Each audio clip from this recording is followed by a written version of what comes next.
Welcome to the Saving Castles podcast, the sanctuary for castle devotees and medieval history enthusiasts. Prepare to embark on a thrilling voyage through time as we unveil enthralling history and legend. From ancient folklore to cutting-edge restoration, we've got it all covered. So grab your headphones and let's dive right in. In the intricate tapestry of medieval Europe, few figures loom as large or as enigmatic as Isabella of France. Whispered about in court halls and sung about in ballads, the she-wolf of France, a name that speaks of power, defiance, and a fierceness that would both reshape and redefine the course of English history. The air was thick with anticipation as the year 1295 dawned upon the world. Castles dotted the landscape like silent sentinels, their stone walls holding within them the secrets of generations. Within one such majestic structure in Paris, Isabella was born, a princess heralded by fate itself. Her lineage was illustrious. She was the child of King Philip IV of France and Joan of Navarre. In her veins flowed the legacy of the House of Capta, a lineage that had its roots deep within the annals of time. Young Isabella, with raven black hair and piercing eyes, grew up surrounded by luxury and opulence. Yet this luxury was not just in material, but also in knowledge.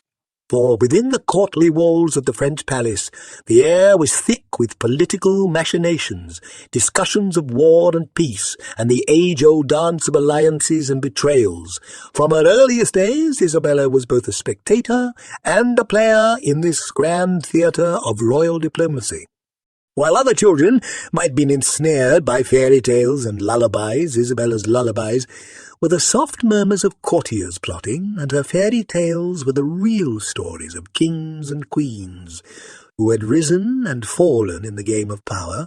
These were the stories that shaped her, moulded her, preparing her for a destiny that would see her become one of the most formidable queens in history. Yet, for all the grooming and preparation, nothing could truly ready her for the storm that awaited across the English Channel. England, with its rugged coastline, misty moors, and towering castles, was a land of mystery and magic. A place where legends were born, where knights sought the Holy Grail, and where dragons lurked in the imaginations of its people. But beyond the legends, the real England was a cauldron of political intrigue, much like France, yet distinctly unique in its challenges and opportunities. It was to this land that young Isabella would eventually set sail, not as a conqueror, but as a bridge of peace, in a time when the drumbeats of war echoed ominously across the lands. For the English and the French, always at odds, always at each other's throats, sought a momentary truce, a pause, a chance to regroup and rethink. And it was believed that a marriage, a union of two souls from these warring nations, might just be the key. Isabella, even in her youth, was acutely aware of the weight of the crown and the expectations that came with her title. She was not just a princess. She was a pawn, a chess piece in the grand game of monarchies. Her marriage, her life, her very future, all were tied to the intricate web of alliances, treaties, and the ever-shifting sands of diplomacy. As the sun set on one of her final days in France, one can imagine young Isabella standing atop a castle tower looking out towards the horizon, the golden hues of the setting sun casting long shadows as the winds of fate whispered tales of what was to come, tales of love, of betrayal, of war, and of a legacy that would stand the test of time. For those who called her the she-wolf did so with a mixture of fear, respect, and perhaps a tinge of envy, for in her heart Isabella held the power to change the world, to reshape kingdoms, and to write her own destiny in the annals of history. In this episode, dear listeners, we embark on a journey, a voyage through time across stormy seas, into the heart of castles and into the soul of a queen who would come to be known as the she-wolf of France. Brace yourselves, for the tale has only just begun. In the heart of medieval Paris, within the towering walls of the Palais de la Cité, the story of Isabella took its formative steps. The palace, a sprawling testament to caprice and grandeur, was not just stone and mortar. It was a living, breathing entity, echoing with the whispers of ages past and the hopes of a prosperous future. Born in 1295, Isabella's entrance into the world was heralded with the peal of bells and the jubilation of a kingdom that celebrated the birth of yet another link in the glorious chain of the House of Capet. Her father, King Philip IV, known as Philip the Fair, wasn't just a monarch. He was a vision of kingly grandeur, a ruler whose reign was marked by his expansionist policies, reforms, and the dissolution of the Templar Order. By his side was Joan of Navarre, a queen in her own right, bearing the dual responsibility of two crowns. Amidst this power and prestige, young Isabella grew. Each day was a dance of lessons, from languages to the arts, from governance to the delicate art of courtly etiquette. Her tutors, chosen from the brightest minds in Christendom, ensured she was fluent in Latin, well-versed in scriptures, and adept in the intricate dance of diplomacy. But it wasn't all just textbooks and lessons for Isabella. The Palais de la Cité was a hub of cultural exchange, a melting pot where troubadours sang ballads of distant lands, where tales of chivalry and valour were not just stories but lived experiences. In this cauldron of knowledge and artistry, Isabella's mind was sharpened, her spirit kindled. However, the true education of a princess wasn't found merely in books or ballads. The real lessons lay in the veiled corridors of power. From behind curtains and beneath the arches, young Isabella observed the theatre of politics. She watched her father, the stern and strategic Philip, maneuver the intricacies of his realm, dealing with dissent, fostering alliances, and sometimes wielding the sword of justice with an iron grip. From her mother, she learned the balance of grace and power, understanding that a queen's strength was not just in her crown, but in her conviction. Isabella's younger years weren't devoid of play and mirth, though. The gardens of the palace were her sanctuary, where she would escape with her siblings, playing games that mimicked courtly intrigues, laughing under the Parisian sun, all the while unknowingly preparing for a destiny that awaited across the sea. At times, when the weight of her birthright felt too heavy, when the walls of the palace seemed to close in, she'd find solace in the palace's chapel. The soft glow of candles, the serene ambience, and the tales of saints and martyrs offered her a glimpse into the world beyond the tangible, a world where destiny, faith, and will intertwined in mysterious ways.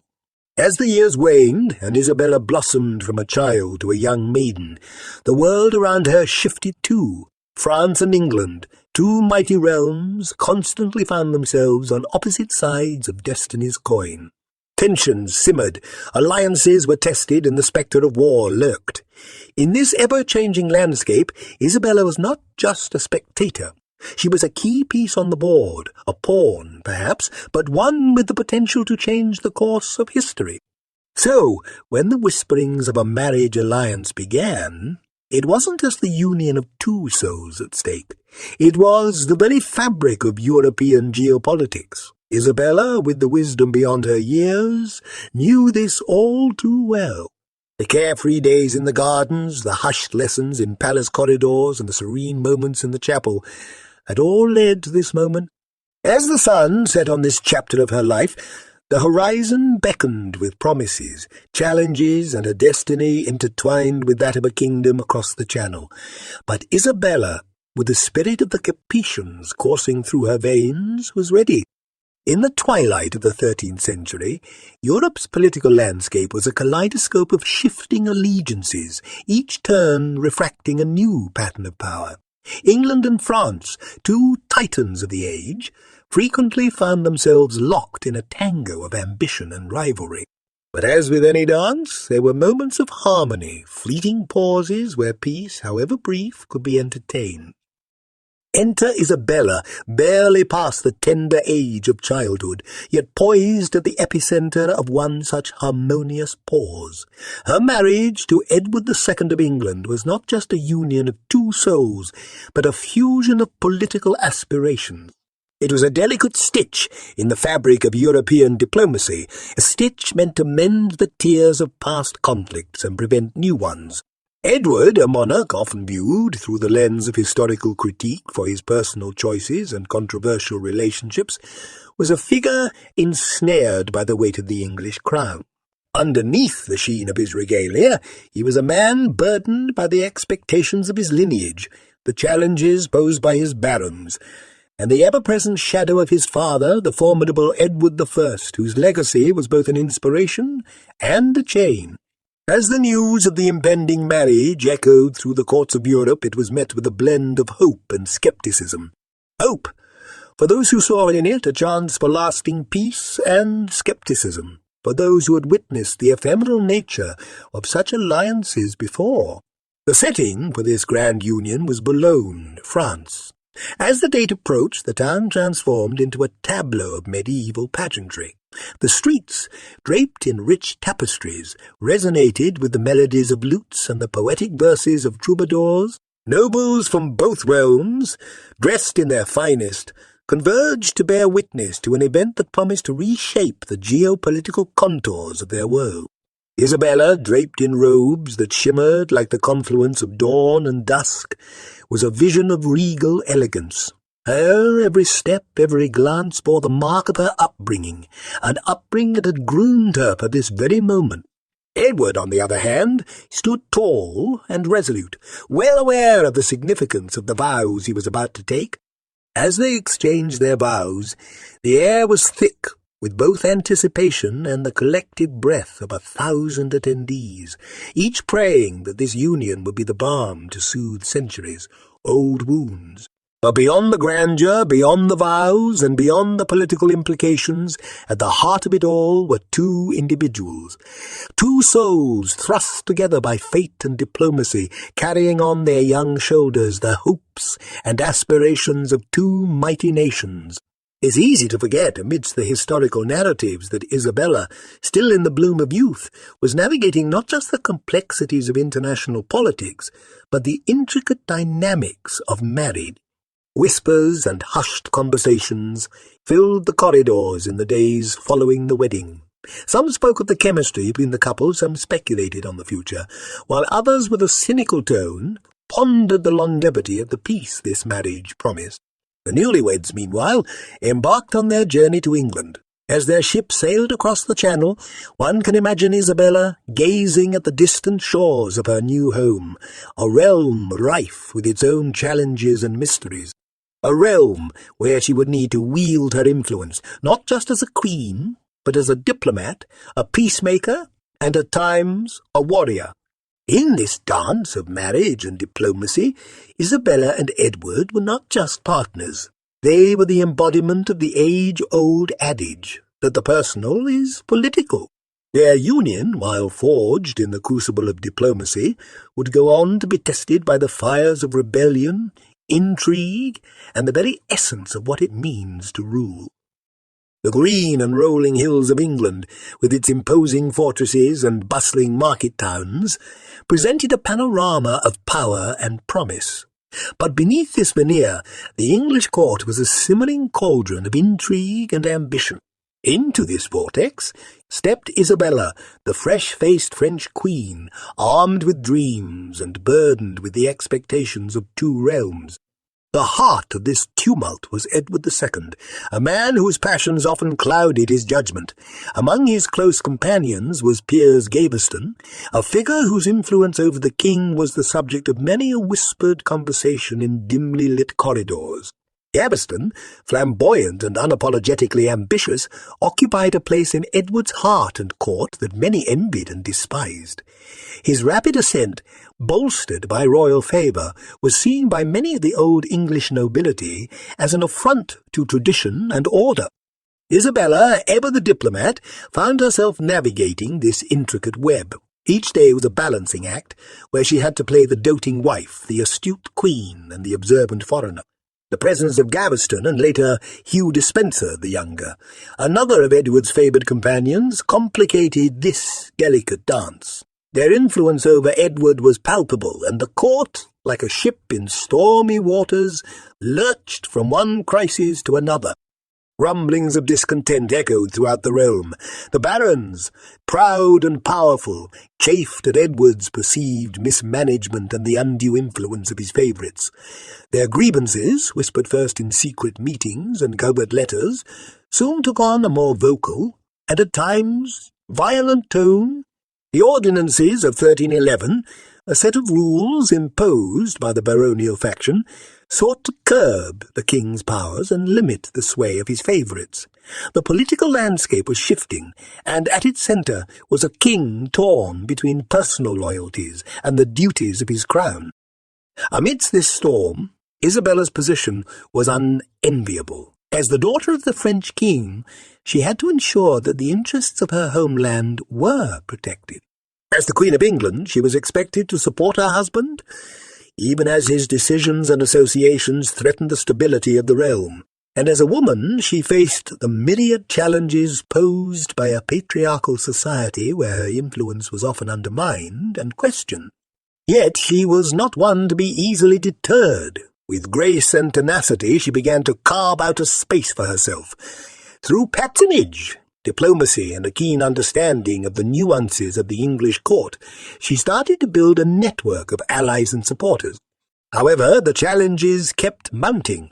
The escalating conflict with Scotland, the persistent tensions with the barons, and Edward's own erratic leadership plunged England into a period of instability.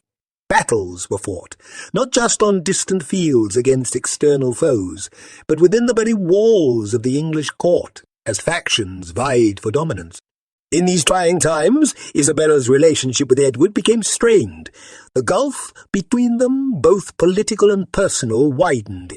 Isabella, ever observant, saw the winds of change. She realized that for the sake of her children, her position, and the very future of the English monarchy, she would need to make choices, some of which would alter the course of history.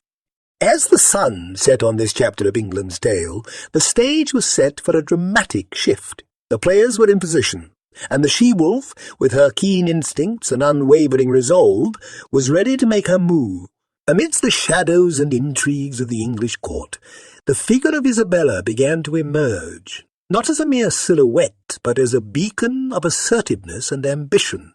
If the earlier years of her queenship were about navigation, this period was about assertion. The quiet French princess was transforming into the formidable she-wolf of France. The heart of her discontent and subsequent rise lay in her estrangement from Edward. The king's infatuation with Hugh Despenser the Younger was more than a thorn in the side of the nobility. It was a dagger to Isabella's heart. The Despensers, with their unchecked ambition, began amassing lands and influence, often at the cost of other nobles and, crucially, at the expense of Isabella herself. Their ascent, however, was not merely a matter of courtly influence. It was a threat to the very essence of the English monarchy. Isabella, though marginalized, was not powerless. With each slight, with each betrayal, the fires of her ambition were stoked. She began to cultivate a faction of her own, drawing the disaffected and the disgruntled to her side.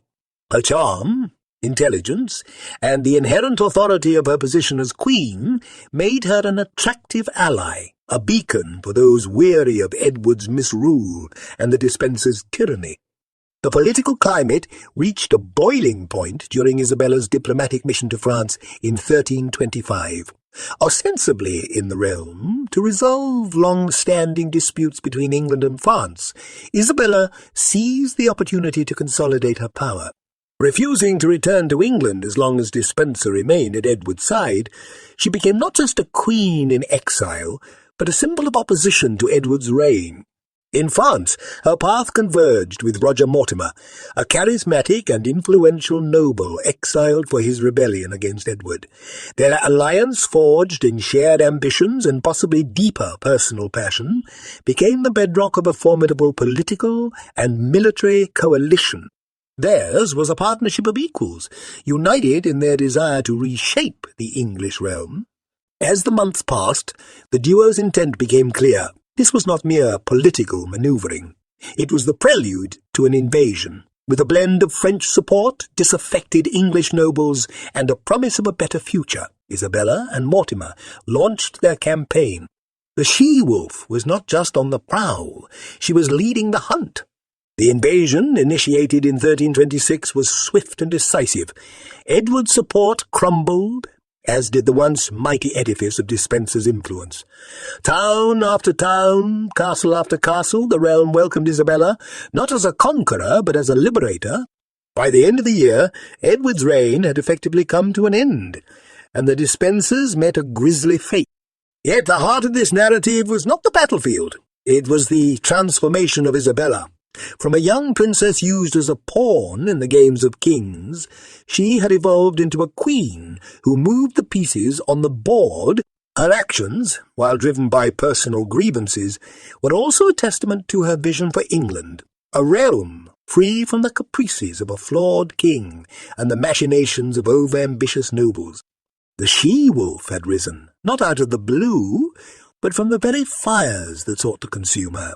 Her story was a testament to resilience, ambition, and the age-old quest for power. But as with all rises, questions loomed on the horizon. What would this new beginning bring for England? And what would be the cost of this ascent? In the vast tapestry of history, certain alliances stand out, not merely for their political ramifications, but for the intricate personal passions and ambitions that shaped them. In the early 14th century, a bond formed between two figures, disparate yet aligned in purpose. Queen Isabella of England and Roger Mortimer, the exiled noble. This alliance would come to redefine the course of English history. Picture a setting far from the English shore, the French court, where Isabella found herself on a diplomatic mission. France, the land of her birth, now became the backdrop for a new chapter in her life. It was in this milieu that she encountered Mortimer, a charismatic nobleman with a grievance against King Edward and a burning ambition that matched Isabella's own. Mortimer, having previously rebelled against Edward's rule and his favouritism towards the Despensers, had been imprisoned in the Tower of London. However, with a daring escape that would become legendary, he fled to France, where he began plotting his return and retribution. In Isabella he found not just an ally, but a partner, someone whose dissatisfaction with the English court mirrored his own. Their alliance, initially political, soon took on layers that went beyond mere strategy. The whispers of courtiers and chroniclers alike spoke of a burgeoning romance, of stolen glances and secret renzo. Here was the Queen of England and an exiled rebellious noble. Their union was as scandalous as it was powerful. Their shared disdain for the Despensers and Edward's mismanagement became the foundation of a partnership that sought to challenge the very heart of English royalty. The political machinations that followed were nothing short of masterful. From securing the support of the French crown to rallying disaffected English nobles, the duo meticulously crafted a blueprint for a coup. Yet this was not just a tale of political intrigue. It was also a deeply personal journey. For Isabella, Mortimer offered a reprieve from the emotional turbulence of her marriage to Edward. In Mortimer's company she found solace, understanding, and perhaps love. Their bond, forged in the crucible of shared ambitions, was a testament to the human capacity for connection even amidst political upheaval. The depth of their alliance became evident when they led the invasion of England. However, like many alliances forged in adversity, the true test for Isabella and Mortimer came in the aftermath of victory. With the young Edward III as the monarch, they became the de facto rulers of England. Power dynamics shifted, and the very bond that seemed unbreakable began to show strains. Mortimer's unchecked ambition and increasingly autocratic rule began to overshadow Isabella's own influence. The Queen, once the driving force behind the alliance, found herself in the shadows of her partner. The English court, once jubilant at their return, began to murmur in discontent. The seeds of dissent once sown against Edward II were now directed at the very architects of his downfall. In the realm of power, relationships are often transactional, and alliances, however deep, are susceptible to the corrosive influence of ambition. The union of Isabella and Mortimer, which began as a beacon of hope, soon became a symbol of the unpredictability of political partnerships. For every rise, there's a potential fall, and as the sun set on their combined rule, the shadows of betrayal loomed large. Amid the ceaseless dance of history, there emerge moments that are neither a whisper nor a shout, but a clarion call. Such was the invasion of England. With the tide of destiny at their backs, they would set in motion events that shook the very foundations of the English monarchy. Let's look at this more closely. Picture a coastline shrouded in mist, the sombre grey of the sea reflecting the turbulent skies above. Ships, dark and foreboding, appear on the horizon, heralding not just an army, but a promise of change. At the helm stood Isabella, the she-wolf of France, her determination unyielding, her purpose clear. Beside her, Roger, Mortimer exile turned invader, his eyes filled with the fire of retribution. This was no ordinary invasion. It was a return. Isabella, the very queen of the realm she now sought to conquer, was armed not just with swords and shields, but with a sense of righteousness. She sought to reclaim England, not for herself, but for her son, the future Edward III. As their forces landed in Orwell, Suffolk, one might have expected fierce resistance. But the England they met was a nation weary. Many saw in Isabella and Mortimer not invaders, but liberators. Town after town opened their gates, not to fight, but to join this growing tidal wave of rebellion. But this journey was not without its challenges. The duo's strategic brilliance shone brightly as they navigated the complex mosaic of medieval politics. By ensuring the support of key English nobles and leveraging the grievances of the common people against Edward's regime, they masterfully turned potential foes into allies. Edward II, for his part, seemed paralyzed, unable to muster a decisive response.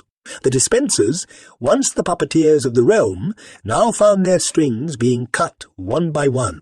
Hugh Despenser the Younger, in particular, the king's favourite and the object of much of the realm's ire, saw his fortunes crumble as rapidly as they had risen.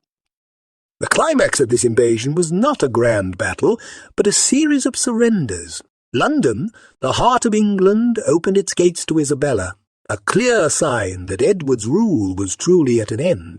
The king, abandoned by most of his allies, fled but was soon captured, his fate sealed. The brilliance of this invasion was not just in its military tactics, but in its symbolism. It was a testament to the power of leadership, of capturing the zeitgeist of the times, and of channeling the collective discontent of a nation towards a singular purpose. Yet the true genius of Isabella's and Mortimer's strategy lay in its aftermath. With Edward deposed, the way was clear for Edward III to ascend the throne. The she-wolf had ensured not just her return to power, but had set the stage for her son's reign. It was a masterstroke, a blending of personal ambition with a maternal instinct to safeguard her progeny's legacy. However, in the corridors of time, the invasion of 1326 also serves as a sombre reminder. Power, when sought and attained, carries with it the seeds of its own decay. Isabella and Mortimer, united in purpose during the invasion, would soon find that ruling a realm was far more complex than conquering it. The very foundations they laid, while strong, also contained within them the fissures that would soon challenge their alliance. In the grand theatre of history, where destinies are made and unmade, there are acts of ascension and those of descent. The deposition of Edward II heralded the dawn of a new era, but as the curtain rose on Isabella and Mortimer's regency, the English realm found itself at the precipice of another tumultuous chapter. Picture a court awash in the golden hues of victory, but beneath this facade lay the undercurrents of intrigue. With young Edward III crowned but still a boy, the real reins of power were firmly in the hands of his mother, Isabella, and her confidant Roger Mortimer. A regency was established, promising stability and renewed governance. But as the days turned to months, it became evident that this period would be anything but tranquil. Isabella, once hailed as the liberator of England, now faced the immense task of governing a realm riddled with divisions. Her love and protectiveness for her son were unquestionable. Yet the Queen's reliance on Mortimer began to raise eyebrows. Roger Mortimer, the once exiled noble, now stood as the most potent figure in the English court. His ascent was meteoric, and with it came a lust for power that seemed insatiable. The early days of their rule saw a series of decisions that would define their legacy. The fate of the captured Edward II was a paramount concern. Rumours and speculations abounded.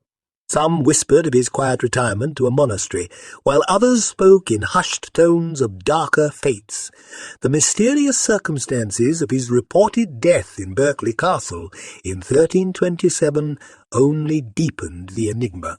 Under their governance, the Despensers met grim fates, with Hugh Despenser, the younger suffering a particularly grisly end. This was a clear message to all. Opposition to the regency would not be tolerated. The court, once a place of festivity, became an arena of suspicion. Nobles who had once supported the Queen and Mortimer now began to view their rule with growing unease.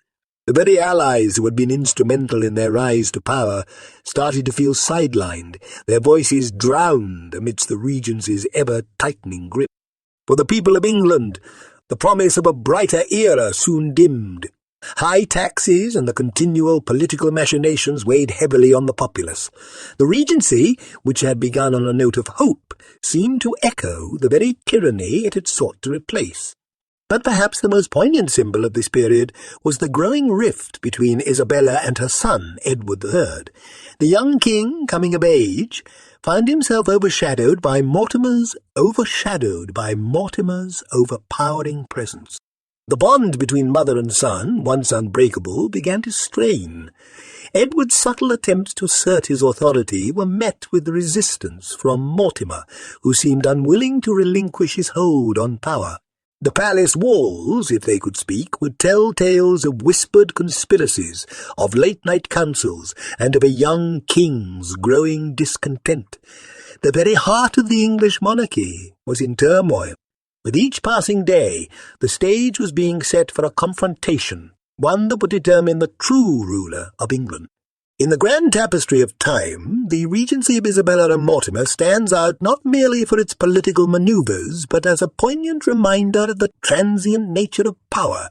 It speaks of the delicate balance between ambition and governance, between personal desires and the greater good, and as the pages of history turned, it was becoming increasingly evident that their rule, built on a foundation of rebellion, would face its own reckoning. Visualize a kingdom, its very core pulsating with tension. England, under the shadow of the Regency, was a land teetering on the edge of another revolution. The drama unfolding was Shakespearean in its grandeur. A young king, Edward III, stifled by the two figures who should have been his staunchest supporters, his mother, Isabella, and the formidable Roger Mortimer. Edward was no longer the malleable child of yesteryears. The boy had matured into a young man with a burgeoning sense of kingship. The whispers in the corridors spoke of his mounting frustration. It was said he felt like a puppet, with Mortimer's hand forever lurking, pulling the strings.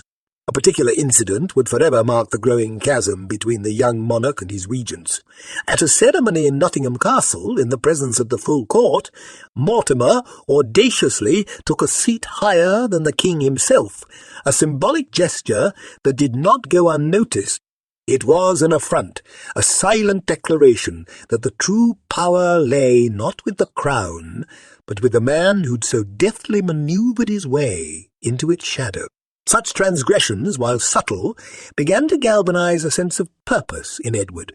He sought counsel from trusted allies, particularly the seasoned Earl of Lancaster, and began to weave a web of rebellion within the very heart of the kingdom. In the shadows and the silences, strategies were forged, loyalties tested, and a new revolution kindled. The climax to this simmering tension arrived on a fateful night in October 1330. Nottingham Castle, a bastion of stone and history, would bear witness to a coup. It would change the course of English history. With a handful of loyal supporters, Edward made his move. Using a secret passage, they infiltrated the castle, capturing Mortimer in a swift and decisive strike. The mighty regent, the puppeteer of English politics, found himself suddenly powerless, the tables turned in a poetic twist of fate. Isabella's plea, as heart-wrenching as it was, "Fair son, have pity on gentle Mortimer," echoed in the stone halls, but Edward's resolve was unwavering. For him, this was not just a political move. It was a reclaiming of his birthright, a statement to the realm and the world that he was king in more than just name. Mortimer's fate was sealed. Convicted of treason, he met his end on the gallows, and while Isabella's complicity in the regency's excesses was evident, Edward could not bring himself to exact revenge on his own mother. She was, instead, placed under house arrest, her role in governance effectively neutralized. The she-wolf of France, once the most powerful woman in England, was reduced to a quiet, albeit comfortable, exile. Edward's revolt was more than just a political coup. It was a clarion call of a new era. The young king, having cast aside the shackles of the regency, now stood poised to usher in a period of rejuvenation and renaissance for England. His reign would be marked by military successes, governance reforms, and an emphasis on chivalry and the arts. Yet the revolt also served as a poignant reminder of the cyclical nature of power. Just as Edward had risen against the might of the regency, history would bear witness to countless such uprisings, where the old was replaced by the new, only for the cycle to repeat in an eternal dance of ambition, legacy, and fate. In the vast tapestry of history, where each thread represents an individual's life, the golden strand of Isabella of France shines luminously, entwined with both brilliant victories and dark defeats. After the tempestuous storm of politics, war, and betrayal, there often follows a quiet, introspective calm, and so it was with Isabella in the twilight of her life. Imagine the grandeur of the English court, its stone halls echoing with whispers of past intrigues, slowly fading as the new reign of Edward III ushers in a fresh era. In a secluded manor in Castle Rising in Norfolk, away from the hustle and bustle of the Crown's politics, Isabella finds her sanctuary. But this is not the tale of a defeated queen banished into obscurity. Rather, it is a story of resilience, reflection, and redemption. The she-wolf of France had once roamed the corridors of power with an indomitable spirit. Now, in the serene embrace of her estate, she lived a life markedly different from the political maelstrom of her prime. It was a life of contemplation, where the rhythmic cadence of prayer replaced the strategic machinations of the court. Yet, even in her solitude, Isabella's influence did not wane entirely. She remained a doting grandmother, passing on tales of her adventures and perhaps even her wisdom to the future monarchs of England. Her estate became a refuge for the arts and culture, where scholars and theologians found patronage. The woman who had once changed the course of nations now sought solace in the pages of manuscripts and the hymns of the church. And, despite the tumult of her past, the bond between Isabella and her son Edward showed signs of healing. Their relationship, previously strained by political intrigue, now bore the tender touches of a mother and son finding common ground. Edward would often visit, and their conversations, filled with memories, regrets, and hopes, painted a picture of two formidable personalities seeking understanding and closure.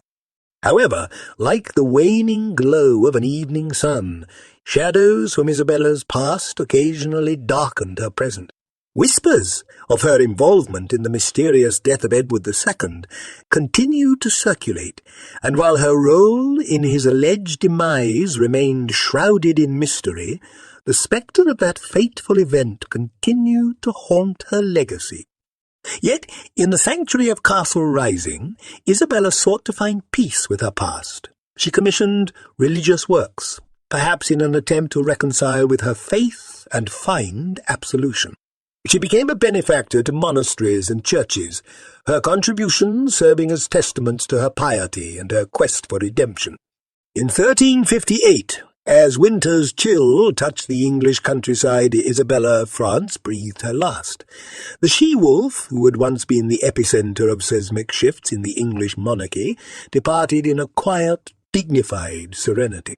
Her resting place in the Greyfriars Church in London became a symbol of her journey, a fusion of royal grandeur and monastic simplicity. In the annals of history, Isabella's later years serve as a reminder of the cyclical nature of life. Power, ambition, love, and betrayal had all played their roles in her life's grand theatre. But in the end, it was introspection, redemption, and a return to faith that defined her final act. A queen, a mother, a lover, and a sinner, Isabella's story is that of a woman who, despite the vagaries of fate, sought to find her own path, her own truth, in the intricate maze of destiny. The chronicles of time are punctuated with tales of kings and queens, warriors and visionaries, saints and sinners. Yet, among the myriad of stories, few capture the imagination as vividly as that of Isabella of France. The she-wolf, with her piercing gaze and iron resolve, left behind a legacy that extended far beyond her own era, echoing through the ages, a testament to her indomitable spirit. As dusk settles over the English landscape and the silhouettes of castles and cathedrals merge with the evening shadows, the narrative of Isabella's life looms large, its tales whispered through the corridors of time. What, then, remains the she-wolf's legacy? First, her influence on the English monarchy cannot be overstated. Through her decisive actions, the course of the monarchy was irrevocably changed. The removal of Edward II and the establishment of a regency paved the way for a more robust and stable reign under Edward III. The seeds of the Plantagenet dynasty's future successes were, in many ways, sown by Isabella's audacity. Moreover, her life served as a stark embodiment of the medieval woman's paradox. On one hand, she was a pawn in the dynastic politics of Europe, married off to serve the interests of nations. Yet, on the other, she emerged as a masterful player on the political stage, bending the arc of history with her will. Her journey, from a young French princess to the formidable she-wolf of England, serves as a testament to the indomitable spirit of women in an era dominated by men. Beyond the realm of politics, Isabella's patronage of the arts and the church left a lasting mark. Her love for literature, theology, and culture ensured that England remained a vibrant centre of intellectual and artistic pursuits.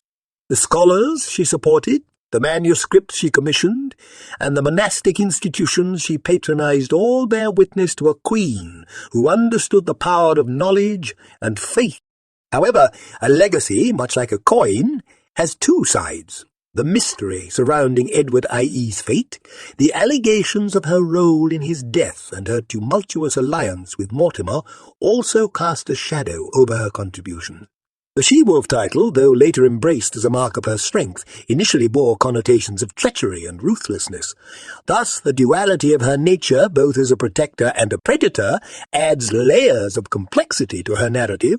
As we draw the curtain on this riveting tale, let's reflect on the enduring allure of history. For in the stories of yesteryears we find mirrors to our own lives, our own struggles, and our own aspirations.